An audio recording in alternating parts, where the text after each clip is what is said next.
Welcome to the Envision Rise podcast show, a podcast that helps foster respect through inclusion, service, and equity. This is episode 12, The Power of Accrediting Life Experience, with your host, Staci Hegarty, the Vice President of E&I, and her guest, Dr. Geeta Verma of LivedX. Welcome to the Envision Rise podcast. I'm Staci Hegarty, Vice President of Equity and Inclusion for Envision Rise. Joining me today is Professor Geeta Verma, the founder of LivedX. Geeta, thank you for joining us today. We're very excited to hear about your LivedX project and all the exciting things you're learning there. But first, why don't you tell us about yourself, give us some of your background so that we can get to know you a little bit. Yes, thank you for having me first. It's such an exciting opportunity. And so I am a professor of science education at the University of Colorado, Denver. And I've also launched this company called LivedX. LivedX stands for Lived Experiences. And what we're trying to do here is to change the status quo when it comes to academic and professional skills and broaden the notion of academic achievement, so we can create more inclusive spaces for all students, including minoritized students and girls.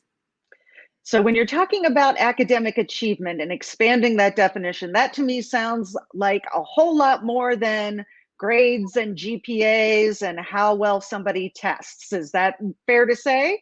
It's very fair to say, and I want to connect this conversation to what's happening in the field related to this idea about essential skills, essential life skills.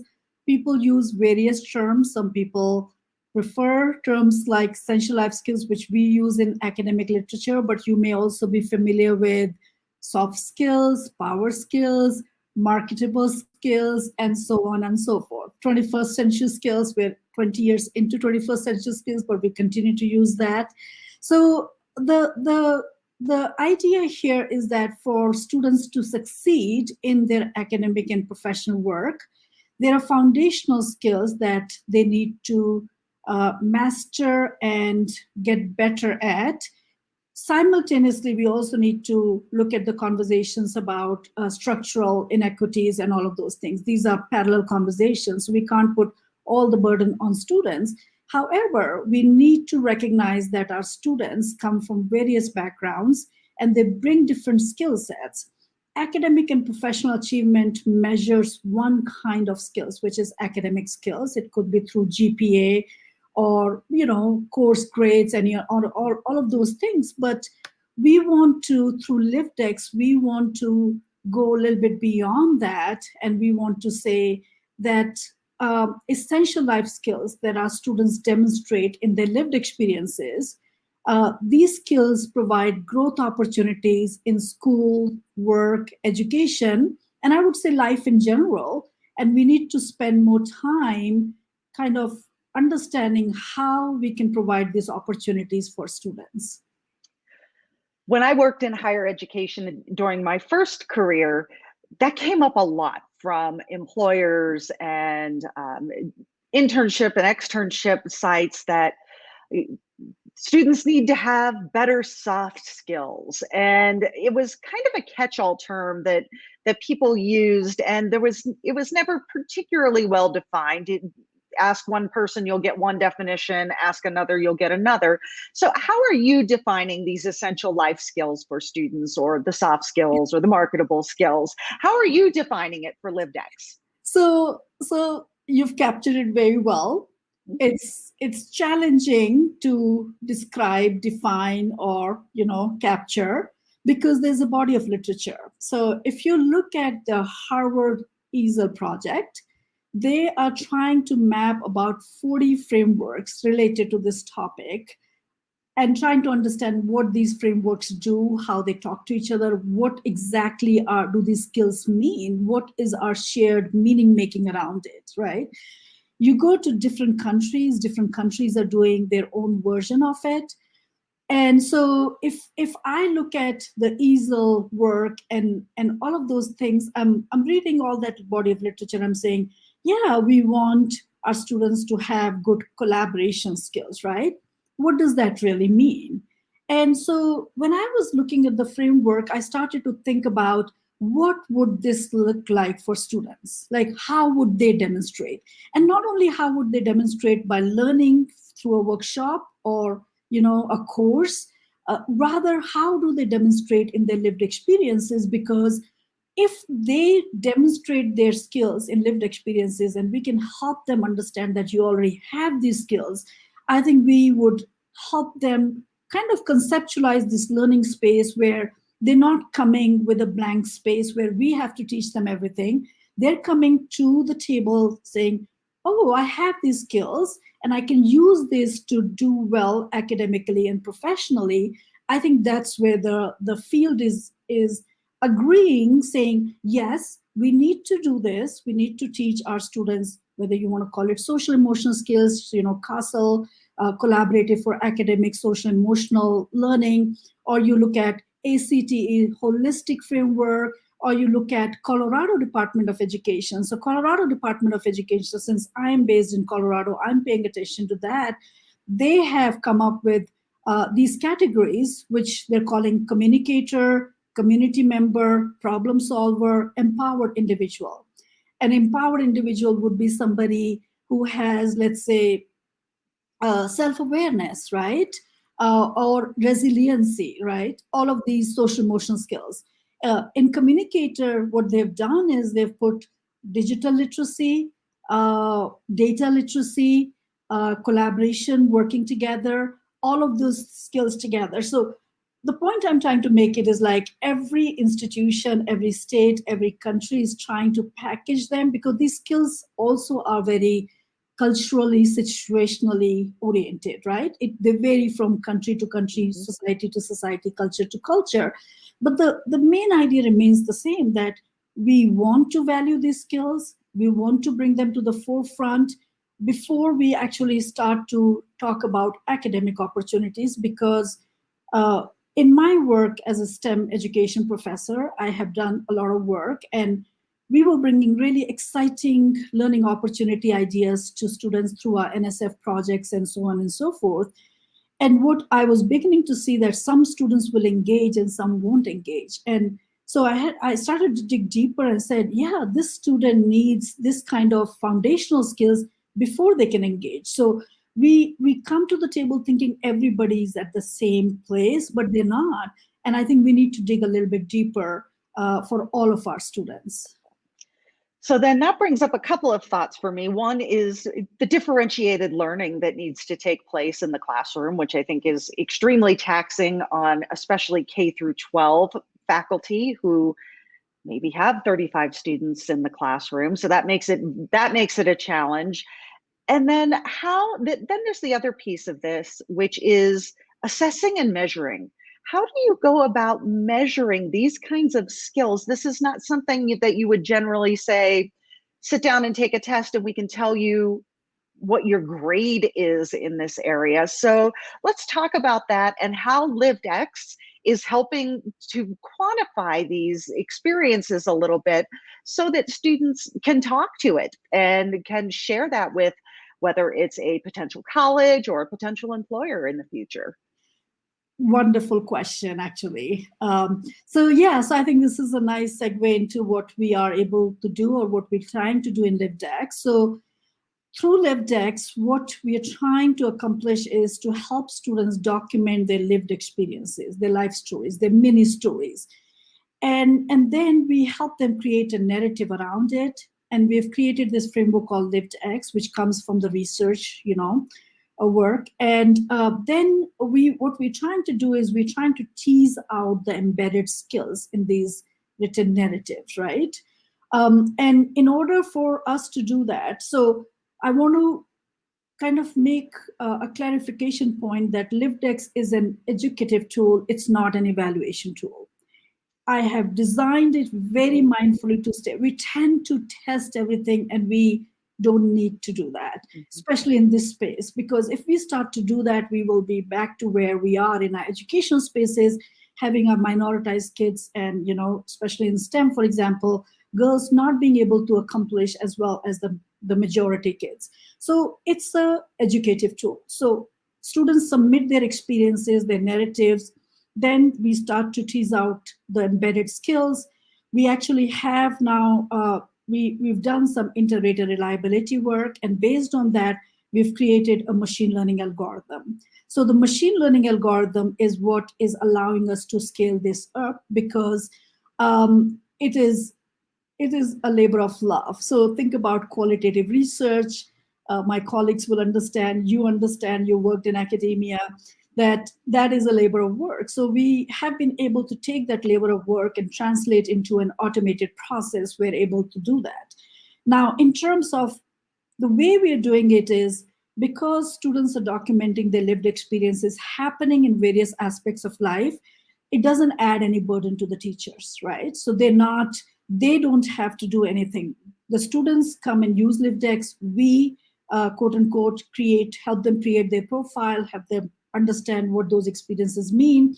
And they can sit down with the teacher and have a conversation about, oh, I'm showing all these skills in this particular category, but I'm not showing in this. What do I have to do? So we are trying to solve that problem by not adding more to the teacher's desk or educator's desk. I myself, being an educator, appreciate that stance about kind of finding innovative ways to solve this problem. So then the second thing is, so how does then we help students when they have a certain profile?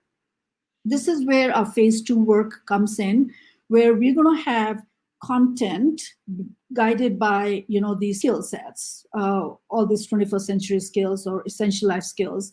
So there would be on-demand content.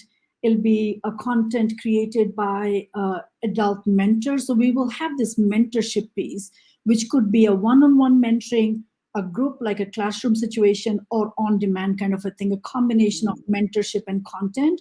So students can look at their own profiles, use it as a learning tool, and then create learning, a very customizable, like you said, learning opportunity that works for them. That's where we're going with this work.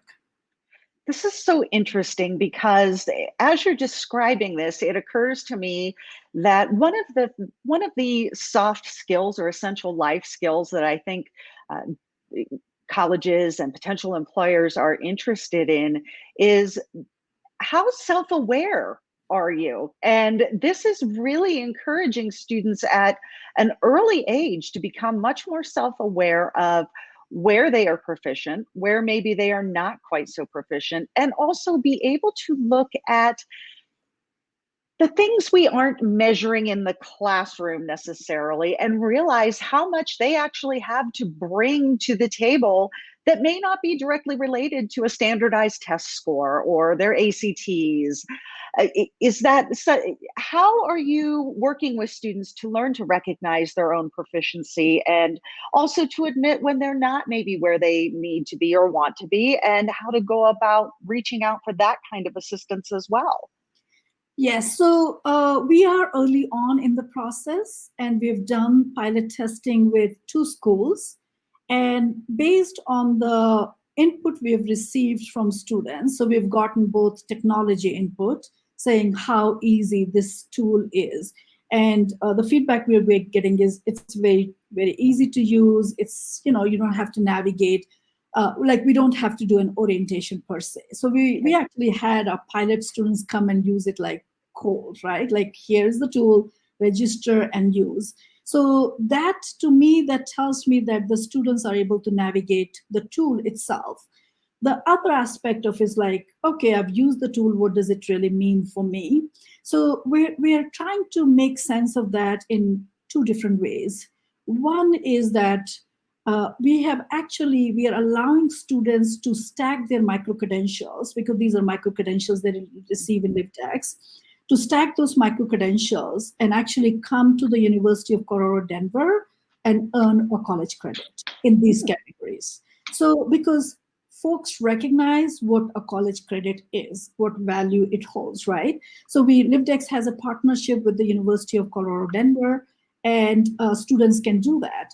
And we're finding out that some high schools, especially early colleges, are wanting their students to earn this college credit, because it allows them to earn college while in high school, but also allows them to get these credentials that they can use if they're going to join the workforce, right? The second piece is, if you don't want the college credit, great. We will figure out a way to give you quote unquote badges that you can then put it on your social media or your LinkedIn profile or any of those things. Now, if you look at people LinkedIn profiles, they will be, folks always say my soft skills are so and so and so. I mean, it's part of your resume, right?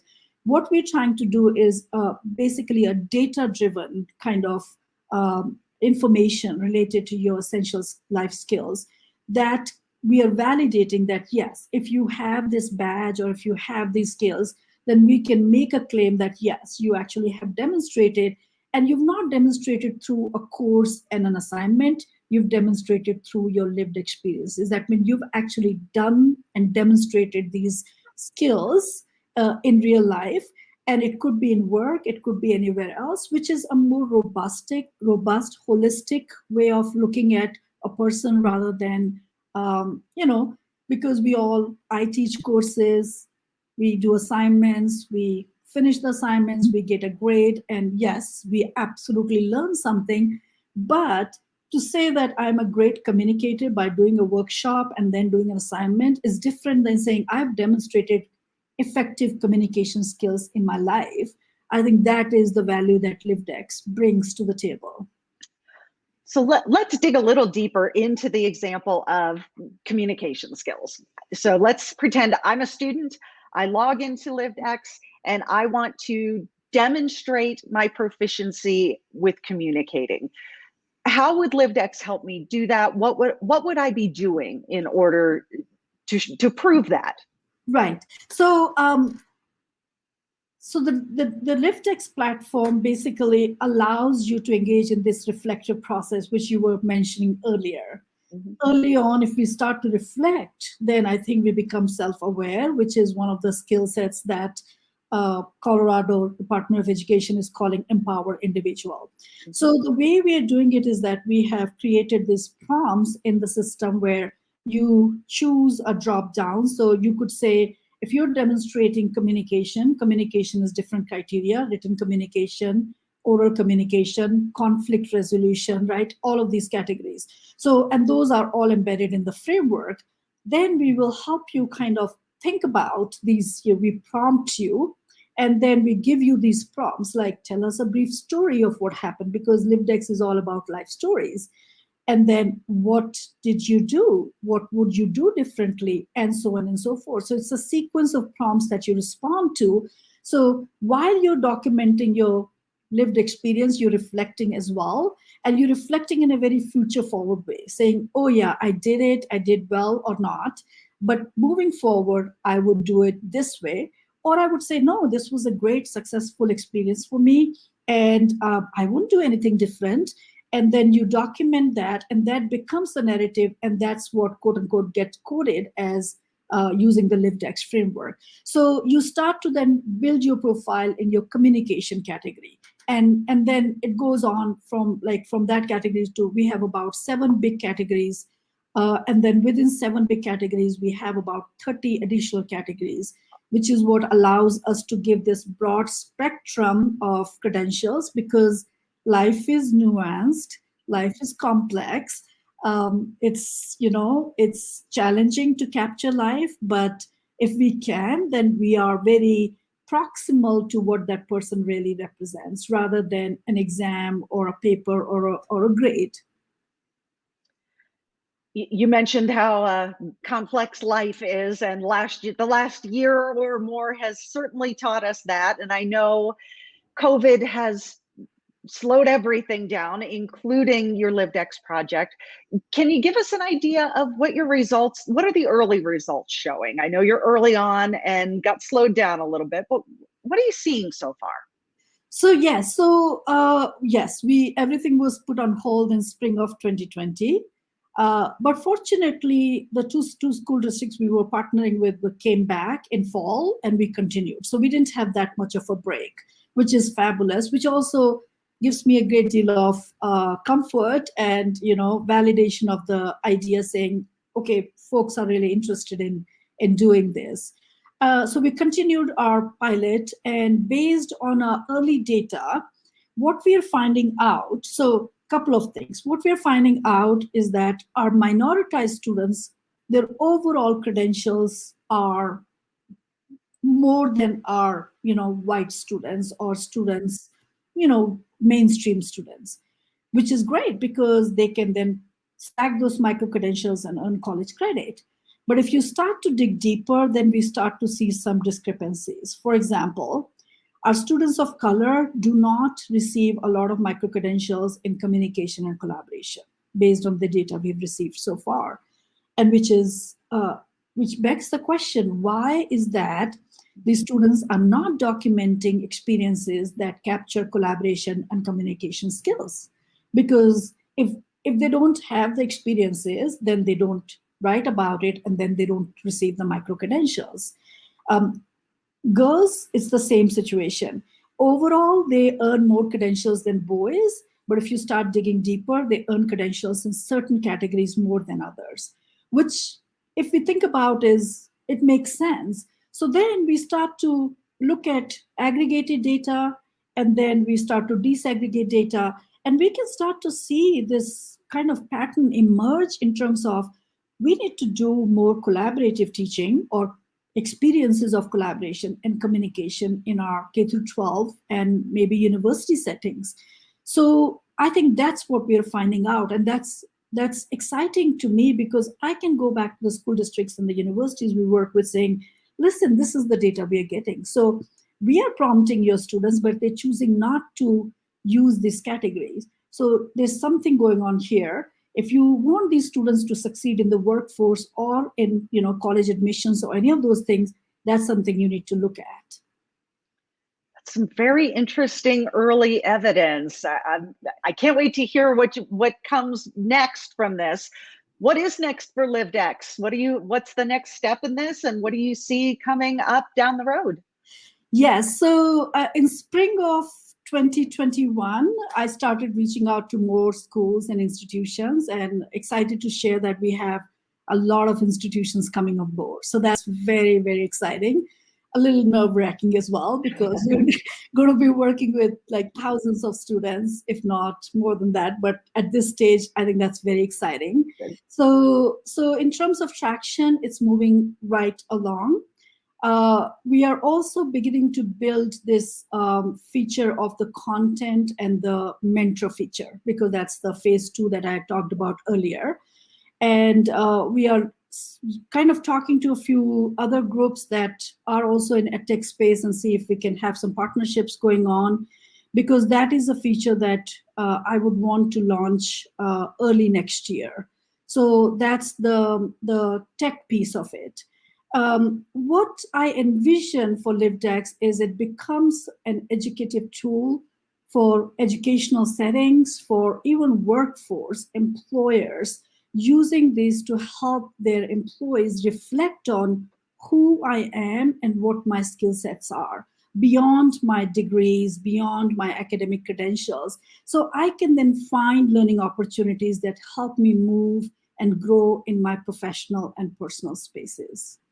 This sounds like a truly equity building tool. And I know in my work, when I'm dealing with a professional setting as opposed to an educational setting, a lot of times people aren't sure how to go about creating more equity within the workforce. And I think that's something that schools struggle with as well. So this is a really exciting tool that I think could open up a lot of visibility into those skills that students have that are easily overlooked, or not even measured at all. You look at resumes, you look at job requirements when they're listed in job postings, and many times it is focused on credentials and degrees and what you've done in the past, and not really talking about some of these skills that we know employers believe are crucial to success. So this is very interesting. I love this. How can people get in touch with you, Professor Verma, if they want to get involved, want to hear more? How can they reach you and the LivedX team? You can reach us at hello@livedx.com. You can also reach me through my university email. Both are available. The website is livedx.com, and there's a contact us button there as well, so you can reach us that way. And I would invite folks to connect with me, have a conversation, and learn more about LivedX and see how we can move this conversation about making a more equitable and just society by not having a deficit perspective about people's lived experiences rather than an asset-based perspective. And that's what LivedX is trying to do, is to be inclusive of people's lived experiences and translating those into credentials that ultimately will benefit the folks that are using LivedX. I love this. This is so exciting. Last question I have, we ask of our guests, what are you doing or learning that doesn't have to do with work? Over the pandemic times, a lot of people took up new hobbies, learned new things. Is there anything you're getting interested in that doesn't have to do with your career and your professional life? Of course. I joined a painting group. I was invited by a friend in California, and we would all get together on Fridays. But I got a little discouraged because they were so good, and I was like a novice painter. But I did that. So I tried painting. I tried this game. What do you call it? Jenga? Yes. Yes. So I felt like the pandemic gave me an opportunity to explore things that I probably would not have explored otherwise. And at least I now know what I like or I don't like. Right. Well, that sounds fun, and I would probably join you in Jenga and not in painting. I know that's not where my talent lies. Well, thank you so much, Professor Geeta Verma, for joining us today on the Envision Rise podcast. This is very interesting. I do want you to come back once you've got phase 2 going a little bit so that we can talk more about what you're seeing, how this is helping students, and ways that we can help partner together to make sure that students are getting what they need and being able to micro-credential their lived experiences. If you'd like more information about Envision Rise, you can find us at envisionrise.com. All of our podcasts are available there, as well as information about Envision Rise programs. Thanks so much. I'm Staci Hegarty. We'll see you next time.